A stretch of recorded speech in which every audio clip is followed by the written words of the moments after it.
Get a deeper connection with the Cougars of BYU sports. God gives us a gift, and we use that gift until he takes it away. Deep Blue. Just sitting down afterward and being really tired and thinking like, wow, I just won the U.S. championship. This is Deep Blue. Here's your host, Jason Shepard. Thanks for tuning in for a brand new episode of Deep Blue. This is the show where we get to know the person behind the number that you see on the field or the court. These are the true stories of BYU athletes from their own mouths. So happy to have my guest today is former BYU linebacker Bryan Kehl. Bryan, it's always good to see you. How are you doing? Doing well. Well, let's catch up with you. This is one of the things. Look, we got a lot to talk about, but I see you from time to time on different shows, and I hear you doing different interviews. But it's always fun to kind of give everybody an update on what life is like for you now, because for a lot of people, they remember you as a player, and that's kind of how they'll always remember you. So what is going on in the life of Bryan Kehl these days? Lots of stuff, good things. I still miss football for sure, so that's there. I watch lots of games every weekend, and I see those guys out there, and I'm jealous. I wish I was still playing. But I live in Draper, married Jessica, my wife. We met at BYU, and we've been married for 15 years this year. And we got 3 kids, 11, 9, and 6. And they're in all the sports. Boys, girls, both? It's girl, boy, girl. Nice. So they're good kids. They play all the sports, and we love it. Okay, so I want to focus on what you were talking about. You said your kids play in all the sports. What's it like for you to be on this side of it with your kids, like your parents were with you and your family growing up? Yeah, so we kind of had to make some cuts recently because they were in too many. But so initially, we didn't want to force anything. We just kind of we wanted to expose them to sports, but not, force them down a path. So let's go back to my son. We wanted him to be in all the sports and then kind of see what he liked, what he was good at, etc. And so started off with club soccer. He did that for several years, and then we did flag football, and then a couple years ago when he was old enough, we swapped into tackle. And so he did that, and then we added in, first it was T-ball, and then it became kid pitch. So he's in that now, and then he just started comp basketball. And last year I put him in track. His track coach is my teammate, Nate Solberg. Anyway, about a year ago, he was in 5 different sports, and it was just too much. So we had to make some cuts, but the thing that warmed my heart is I had him list his sports, and good old football was number 1. And I did not steer that other than genetically. But it does warm my heart. Okay, so you were talking about how much you miss football. When was the last time that you played competitive football?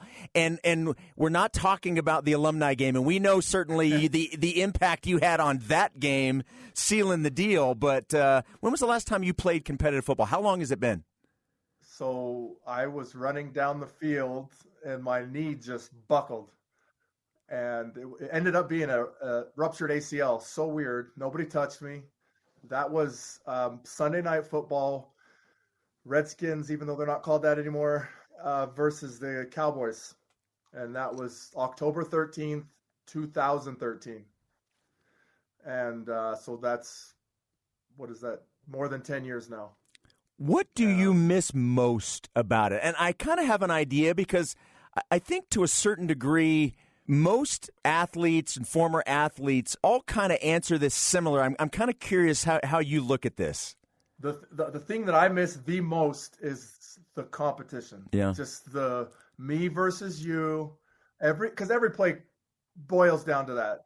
Any position, pick a position on the field, and you're going to get somebody. Pretty much. And I loved that. I loved it. I missed it. I loved doing it in practice. I loved one-on-ones. I loved 7-on-7. I loved the tackling drills, and I miss it. I miss just competing and winning. Yeah. Well, and that's one of the answers that I usually get. It's either I miss the competition, I miss that adrenaline that you get when you just compete, and the other answer that I get quite often is I miss just being around the guys, the camaraderie and being a part of a team. It's just not something that you can replicate, is it? I miss that like crazy, and a lot of people will say that's the thing they miss the most. For me, I do miss that a lot. That brotherhood is just unlike anything. You can't replicate it. And there's certain institutions that have it, and a football team, it has it, and I do miss it. But above that, it's that competition.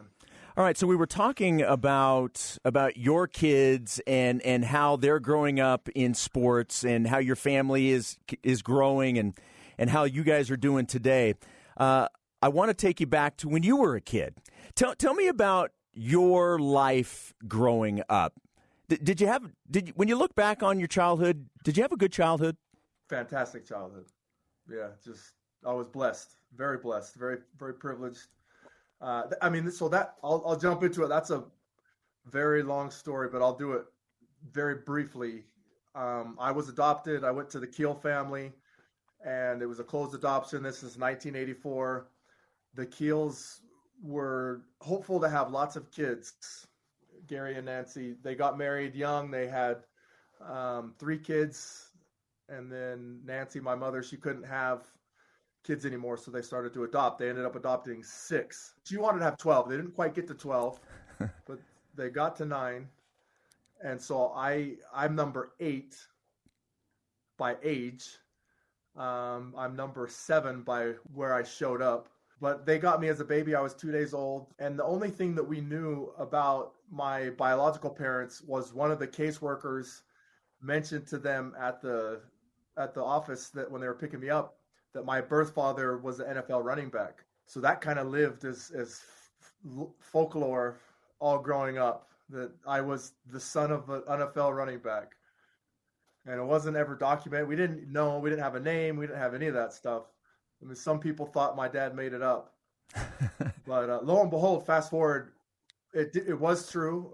My birth father, his name's Maurice Turner. He was a Utah State running back and got drafted by the Vikings. And anyway, when it was all confirmed, my dad Gary, he was like, "Yeah, see, I told you guys that was a true story." So growing up, I had the greatest family, the greatest parents, just a great atmosphere. We loved sports. We had season tickets to BYU. I wanted to be a BYU football player. It was just a dream come true to actually get there.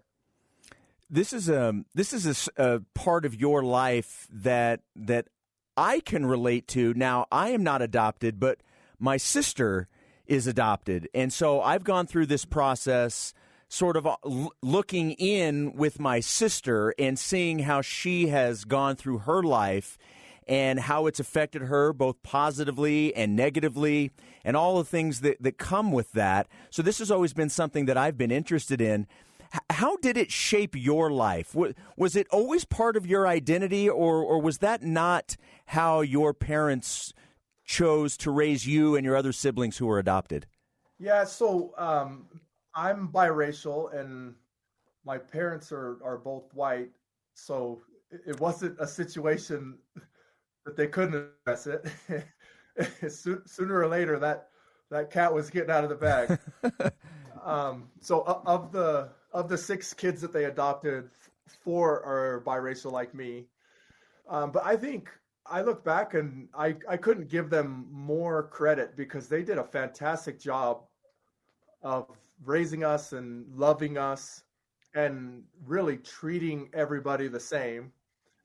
And so it was something that was known, being adopted, but it wasn't like our identity. Our identity was their children. And if you didn't look at us, obviously we looked different, but aside from that, you couldn't tell which of their kids were natural or adopted because they treated us all the same. And so I give them a ton of credit for that. So because of that, my identity wasn't, tied to that. I knew it, I recognized it, and I embraced it, but it wasn't, who I saw myself as. I saw myself as one of their kids.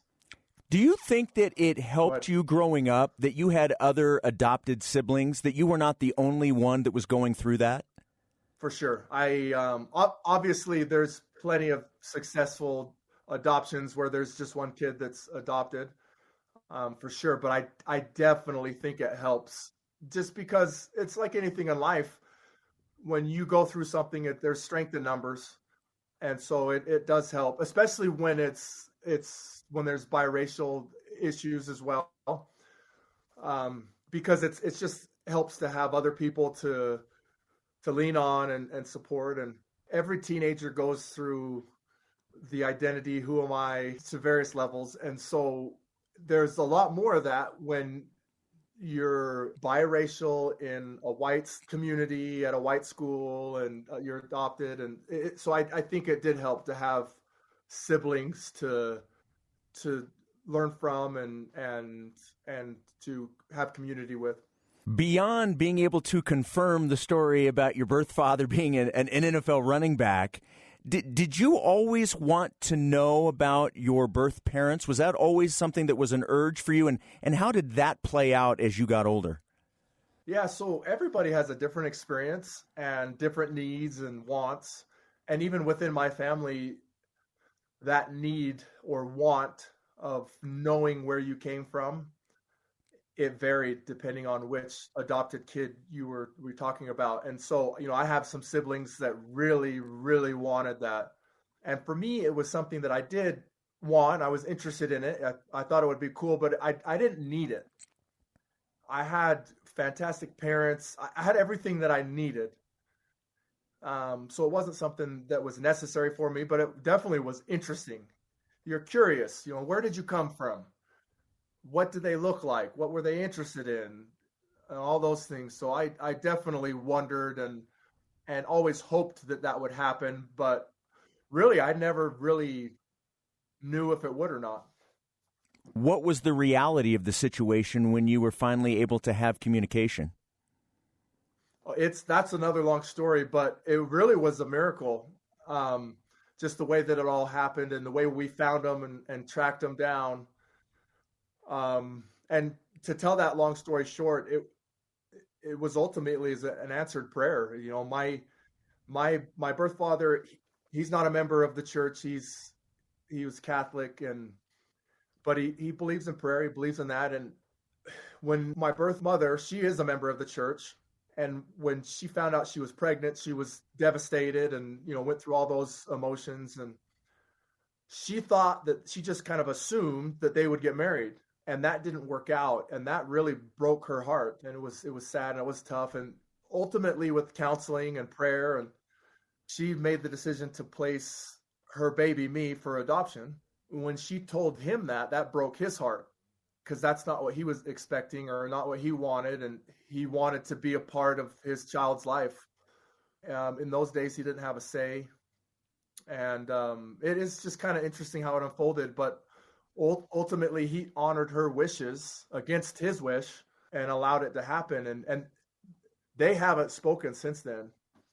But they're both great people. And anyway, I tell all of that because when we were reconnected, it turns out that connection, that reunion was something that he had been praying for every day.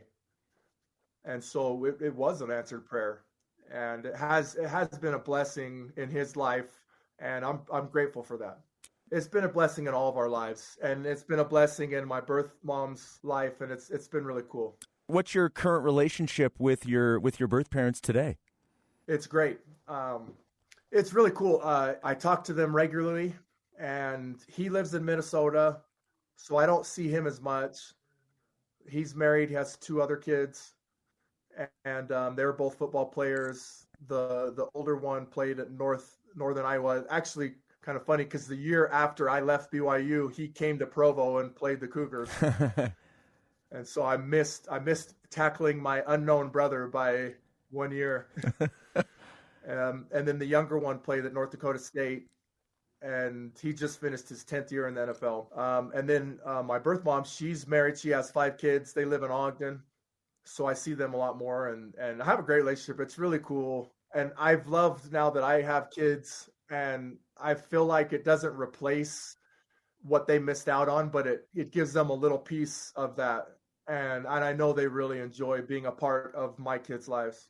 You've mentioned the fact that, this was an answer to a prayer to your birth father, because he wanted to be able to have some sort of connection with you.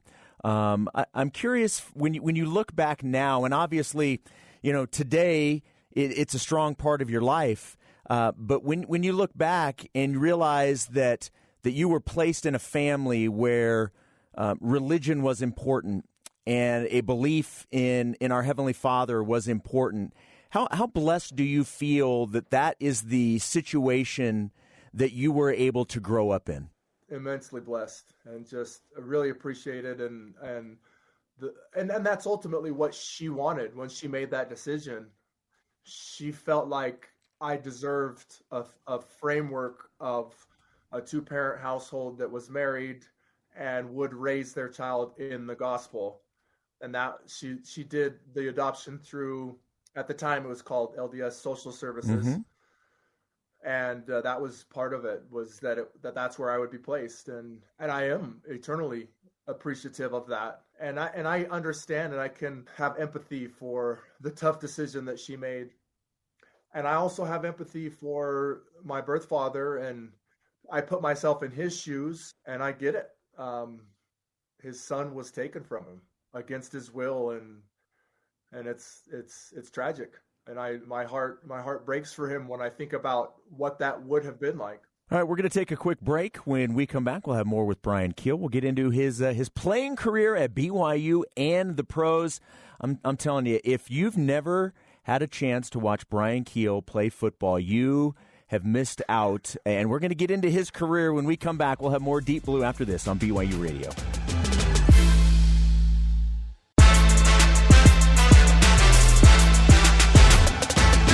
Welcome back to Deep Blue. My name is Jason Shepard. Our guest today is former BYU Cougar Bryan Kehl. And before the break, we said we were going to get ready to talk about your playing career. And I had the privilege of being able to cover you as a player. So, yes, I am dating myself in terms of how old I am. But you were one of those guys that 100% all the time, you never had to worry about Bryan Kehl's effort. Was that always in you growing up? Were you always the guy that was going to give 110 and you were going to go as fast as you could? Yes and no. I definitely was on the high end of that effort category, but it's funny how you learn good habits. And so at BYU, that was certainly who I was, and in the NFL.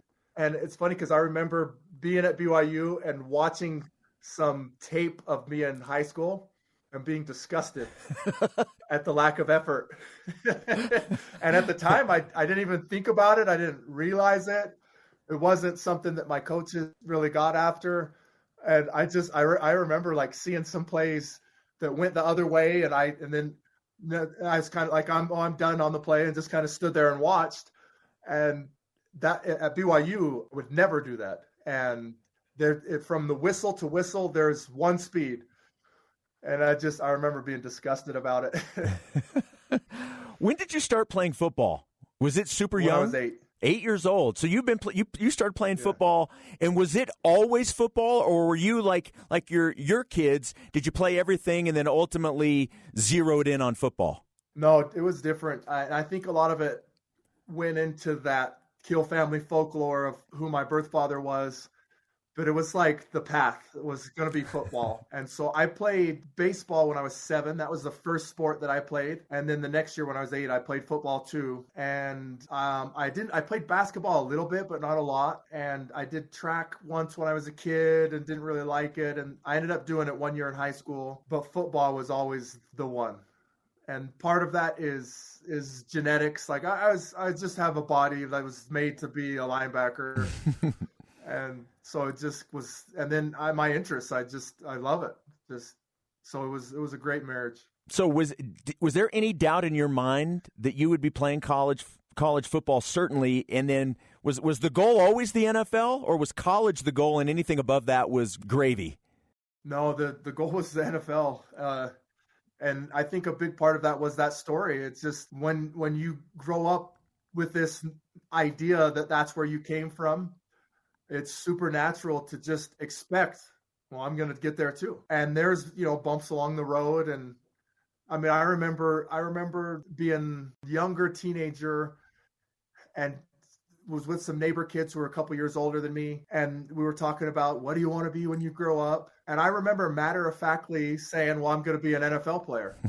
And they both laughed at me. And I just remember being like, okay, well, I'll show you. And I did. And so, I mean, obviously I was blessed. I was fortunate to be healthy, and you need a lot of work, help, and a lot of work to get there. But the first piece is that mindset, and I did have that mindset. Well, when you realized that you had what it takes to play at the next level and ultimately in the NFL, let's go back to high school, and it's time to pick where you were going to go to school. You grew up a BYU fan, so was it BYU and blinders for everything else? Was it always going to be BYU? Pretty much. I think the recruiting was different then, so I didn't get recruited a lot. I got so many letters from academic institutions, but football schools, I didn't get a ton of recruitment. But I think so. I mean, at the time, Miami was really good. They were on that undefeated streak. And so so I just throw that out there because they were really good. I think they could have come knocking, and I would have loved it and bragged about it and said, thanks, but I'm going to BYU. I don't think there's anyone that could have steered me away. Did the University of Utah waste any time on trying to get you up on the hill?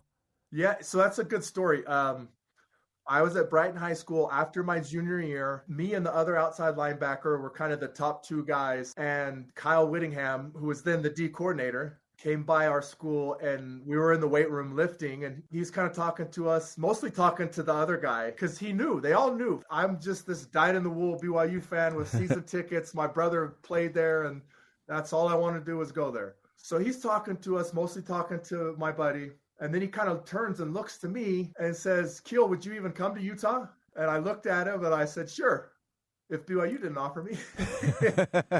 And he says, no, it doesn't work like that. They get our rejects. And it's kind of funny. So he went out in the hallway, and I was thinking, my wheels are turning in my head, and I was like, that's not the strategy. I need them to want me.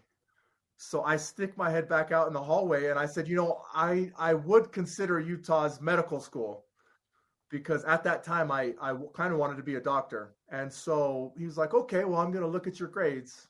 So long story short, he looks at my grades, and fortunately I worked really hard, and I had really good grades and good test scores. And so he called me back the next day, and he was so impressed with my transcript. And he said, Bryan, if you work that hard in the classroom, I know you would on the football field, so we'll offer you a scholarship. And the plan worked, because a couple days later, BYU came calling too. And the rest is history. And the rest is history. So you ultimately decided to go on a mission. So you served a mission for the Church of Jesus Christ of Latter-day Saints, and that was after 1 year, correct, at BYU? Yeah, I'm jealous that the age now you can go at 18. How has your mission continued to bless you today? Oh, I couldn't even articulate. So grateful for that time.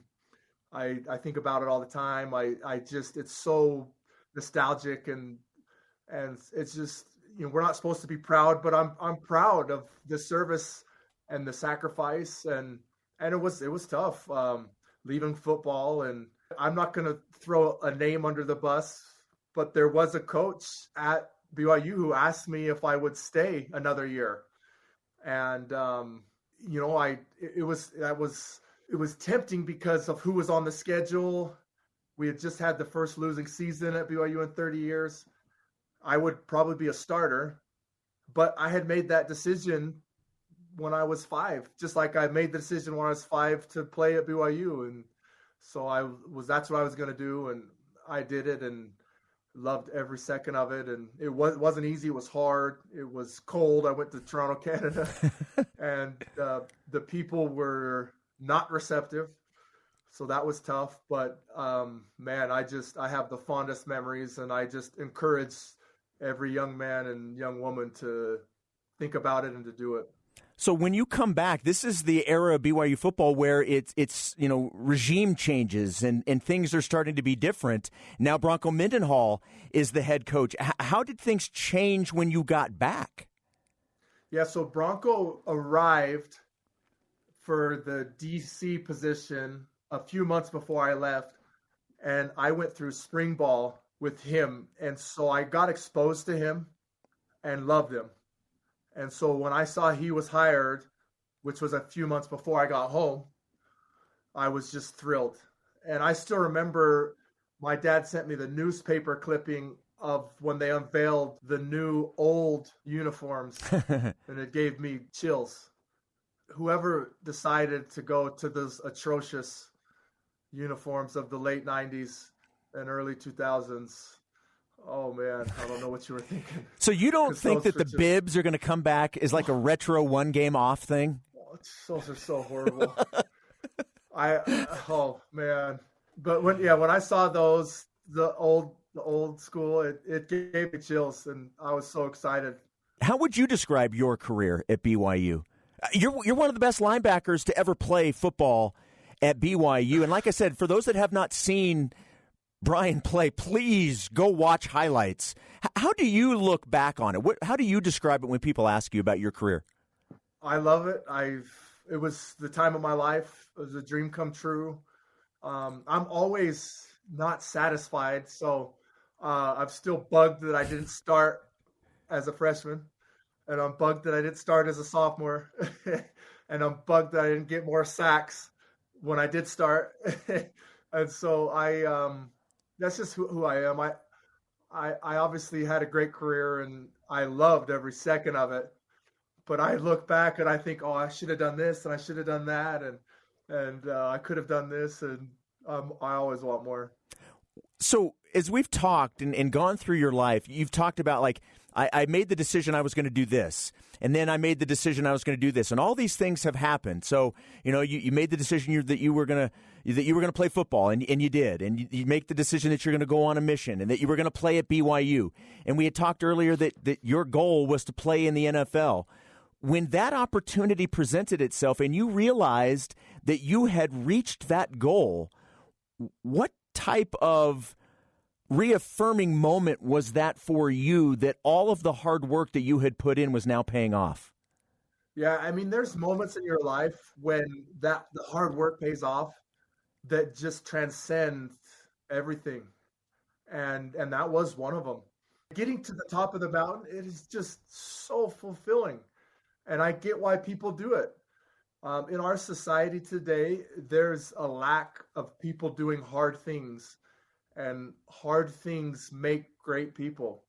And so anyway, for your question, that day, I mean, I remember, I will never forget what it felt like getting that phone call and the affirmation and the validation and just the feeling rewarded for the hard work and the sacrifice, and all the times where I was watching what I ate and going to bed early and waking up, and instead of hanging out, I was running sprints and at the stadium, going up the stairs and timing myself to get to the Y, and I could go on. And I did that for years, and it paid off, and it was one of the most rewarding things that I've ever experienced. Well, you're drafted by the Giants, and I believe they're coming off winning the Super Bowl the year before.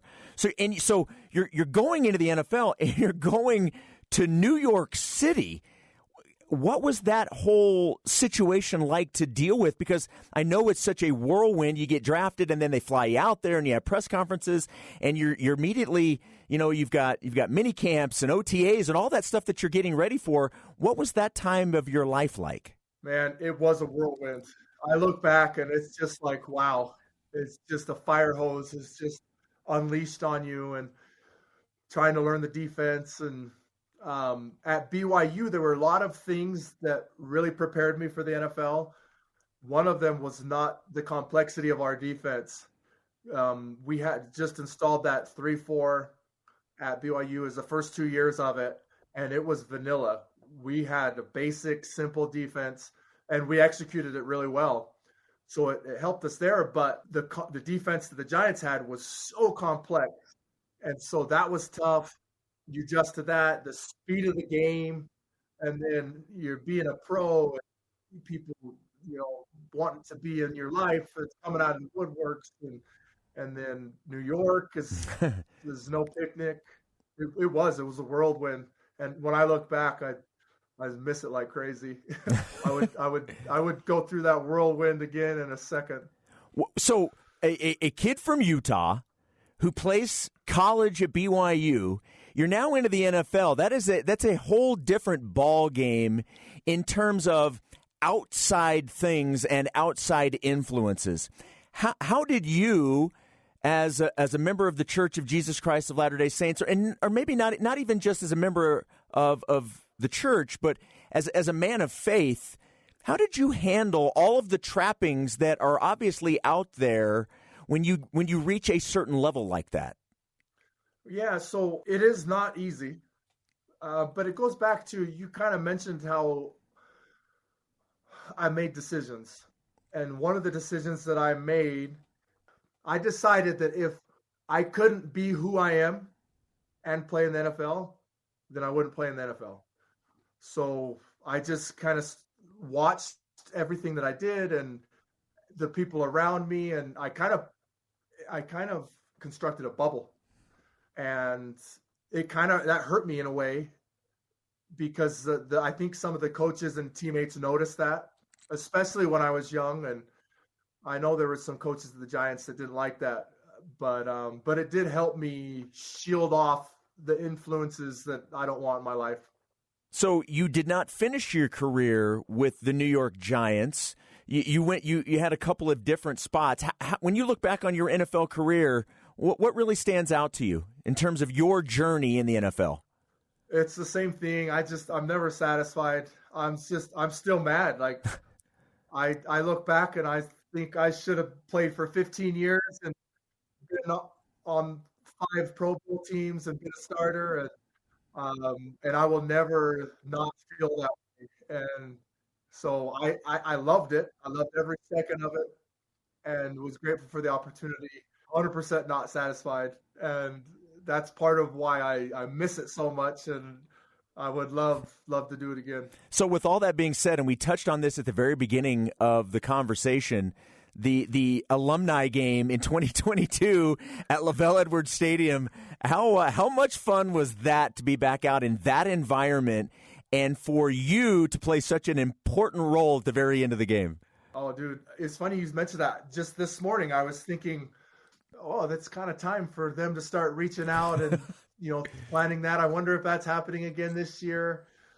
Then they better call me. And for those that don't know, Bryan caught the Hail Mary catch that won the game. That's what happened. That was, honestly, it's one of the highlights of my time at BYU. It was so fun. And I've never scored a touchdown in that stadium. I obviously played on defense, so that's tough to do, but so that was fun. And it was just, oh man, to compete and to be with the guys and to be on that field again. And it's just so many emotions, and it doesn't replicate the real thing, but it was the closest thing that I have had. And that's the thing with football. Like, you play football, and when it's done, it's done. The Turkey Bowl on Thanksgiving morning, it's not an approximation of it. It's not close. If you're a golfer, you can play competitive golf, and there's leagues, and it's the same game, but football's not like that. And so when it's gone, it's gone. And that was the closest thing. And they better call me because I want to play again. So we're going to get this. We're going to make sure that everybody over at the football offices are hearing this podcast, so they know that if the invite goes out, Bryan's in for sure. First call. Yeah, he wants to be the first call. All right, Bryan. Last thing before we wrap things up, and I can't thank you enough for taking the time. It's so great to talk with you. I want to ask you as we wrap this up, when you look back on your playing career and your life growing up, what lessons have you learned in your life that have made the most impressions on you as you've gotten older and now have your own family? That's a good question. Let's go back to that effort that we talked about, and we'll throw in a gospel principle here too. President Nelson recently said that the Lord loves effort. And I love that. I love that phrase and that idea and that concept. Obviously it's true, but I think a lot of times we forget about it. And life is tough. It's hard.